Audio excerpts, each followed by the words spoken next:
Babyeyi namwe banyeshuri, Kigali Excellent Tourism and Hospitality Academy ibifurije umwaka mwiza w'2024. Mu kuzirikana kandi abandi banyarwanda babyifuza, twabafunguriye chaîne ya YouTube igiye kugicishwaho amasomo akurikira. Tuzabigisha guteka amafunguro atandukanye, gutekera ibirori cyangwa iminsi mikuru, gukora imigati, gato na biscuit, kwakira neza abatugana. Tuzabigisha imirire myiza ku mubyeyi utwite, uwonsa, abana bato ndetse n'abakuze. Tuzabigisha kandi ibijyanye na parike, ubwikorezi bwo mu kirere, ku butaka ndetse no mu mazi. Tuzigana kandi namwe icyongereza cyo kuvuga n'ibindi bitandukanye. Kugira ngo utazacikwa na kimwe rero, jya kuri YouTube ukore subscribe hakiri kare kuri Keta Rwanda Remarkable TV. Nshuti bakunzi ba Keta Rwanda Remarkable TV, turabasuhuje. Aka ni akanya rero kandi ko kubagezaho ikiganiro ndetse n'amasomo atandukanye bishingiye ku bukerarugendo, uburyo tuzasangirira hamwe ibitekerezo, tuzasangirira hamwe amasomo n'ibiganiro bitandukanye biteza imbere ubukerarugendo mu gihugu cyacu. Uyu ni umwanya rero wihariye wo kubasangiza bimwe tuzagenda tugarukaho mu biganiro byacu tuzagirana. Aha rero ni umwihariko wo kuzagira ikiganiro cyihariye ku iterambere ry'igihugu cyacu nyuma y'imyaka 30 yo kwibohora. Tuzaganira ku iterambere ry'igihugu mu mpande nyinshi zitandukanye, by'umwihariko mu buryo bw'ubukerarugendo n'iterambere muri rusange.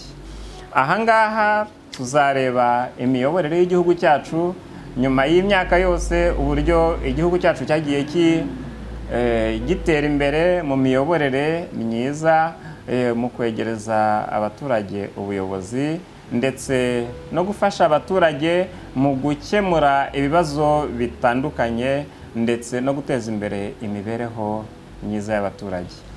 Ahangaha tuzareba ku ruhande rw'ubukerarugendo, ukuntu ubukerarugendo bwagiye buzamuka, turebe ukuntu inganda zagiye ziyongera muri iyi myaka yose. Tuzareba kandi ubwikorezi bwo ku butaka, ubwikorezi bwo mu kirere. Tuzareba ibikorwa remezo bitandukanye. Murabizi ibikorwa remezo biri mu bintu bishyigikira iterambere, biri mu bintu bizamura ubukerarugendo nabyo, nk'imihanda, amavuriro, amazi, amashanyarazi, ubuvuzi, ikoranabuhanga. Ibyo byose tuzabiganirira hamwe, turebe ukuntu byagiye bizamuka bitera imbere mu gihugu cyacu muri iyi myaka yose. Tuzareba kandi uburezi bw'u Rwanda nabwo tugereranyije iyi myaka yose ishize, hari uburyo bwagiye butera intambwe iyindi. Ibyo byose tuzabiganiraho namwe. Ntekereza ko ibi bintu byose turimo kuvuga, ibyo tuba tuvuga n'ibiganiro tuzatanga nk'abanyarwanda, nk'abantu bari muri iki gihugu cyacu, byose tubiziranyeho. Tuzagenda tuganira kandi twungurana ibitekerezo.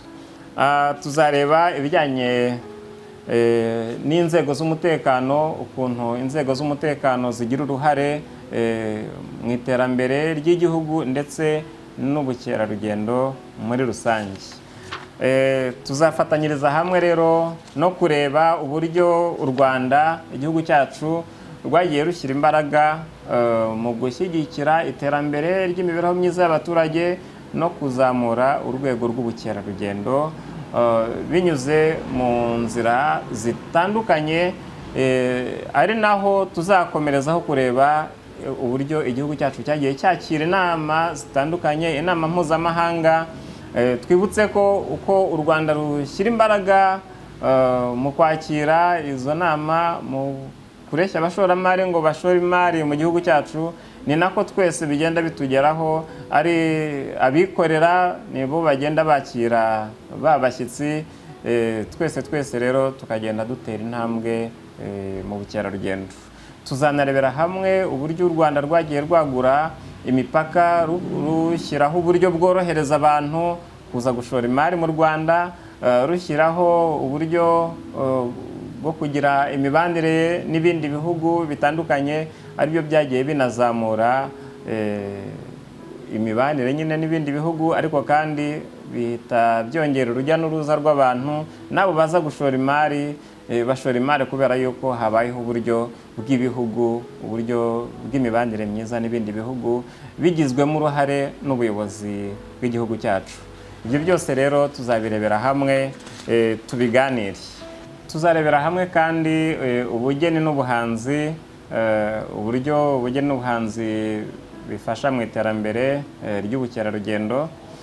Turebe imyidagaduro,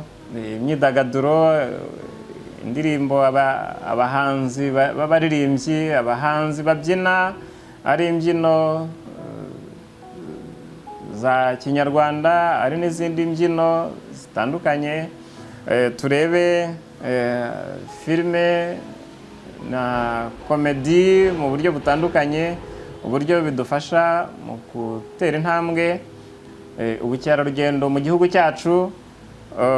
Tuzareba kandi, ubwo tuzareba imbyino gakondo zisigasira umuco nyarwanda, turebe imivugo. Ibyo byose tuzabiganiraho, tubishyire hamwe kugira ngo birusheho kutwigisha kandi byigishe urubyiruko rwacu. Tuzareba ibyivugo mu ngeri zitandukanye, ibisakuzo, imihamirizo, ingoma n'imigani n'amahamba. Ibyo byose rero ni umuco, tuzaba twinjiye mu muco muri rusange, aho tuzafatanyiriza hamwe gukora ibiganiro bitandukanye, ariko tuzi neza yuko bizabyara umusaruro kandi bigafasha mu ruhare runini mu guteza imbere ubukerarugendo muri rusange. Turabashimiye rero, mugira amahoro.